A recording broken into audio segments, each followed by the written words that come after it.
In the early morning of June 26th of this year, the Life Choices Center in my district was attacked and a fire was started inside. On the outside wall, the arsonist spray painted, "If abortions aren't safe, neither are you."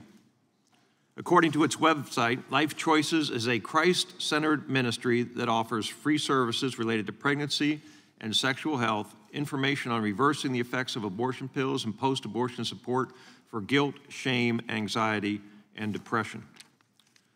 The radical left today is more violent than ever, with more than 50 attacks on pro-life pregnancy centers and churches since May. Rather than putting a stop to the violence, the Biden administration and its Department of Justice refuse to condemn it and are even suggesting it is abortionists that are under attack and in need of protection. This is far from the first time the left has used violence in their push to incite a progressive revolution in America.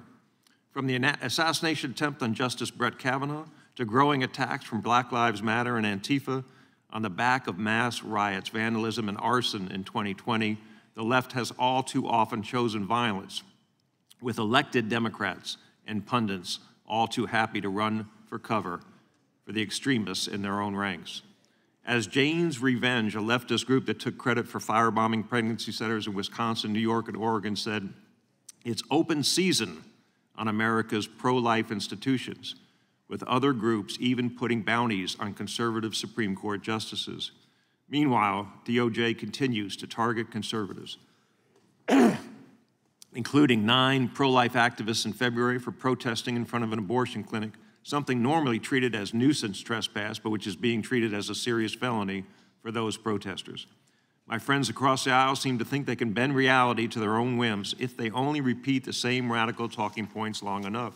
In the meantime, the rule of law and pro-life Americans' constitutional rights to freedom of speech and religion are under attack. Americans deserve better. The progressives driving this violence, and the national politicians and media outlets egging it on threaten all of us. In 2020, rioters caused more than $1 billion in damage, and more than 20 people lost their lives. So far, we've been lucky. But if this keeps up, someone is going to lose their life, and God forbid, when that happens, the Democrats running for cover will have no one to blame but themselves. Ms. Foster, I served on the board of the Northern Colorado Genesis Project. It's a nonprofit agency that provides care, counseling, financial support, housing for pregnant women. How many women and children are served every year by pregnancy resource and crisis centers in this country? Many millions. And what kind of care do they receive?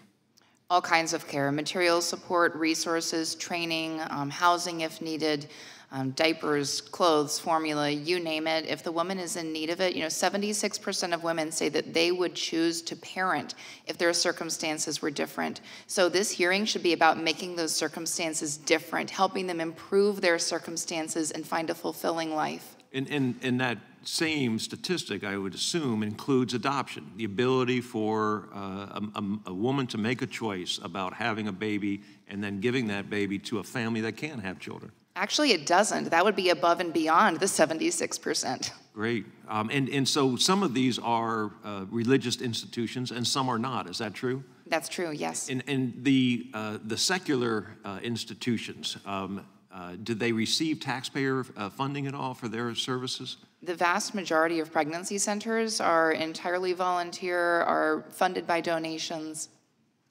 How does the violence that we have seen recently in this country impact the services to women who, and some of them may still choose to have an abortion, but they're at least going to ask the question and try to gain information to make an informed decision? How does the violence impact the women and the services that are being provided to those women? Yeah, at least they find out what resources are available for them.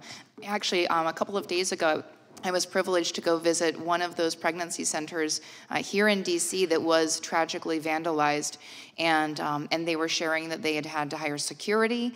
They were spending donor funds on security instead of just being able to give all that money to the women who really need the care and the support.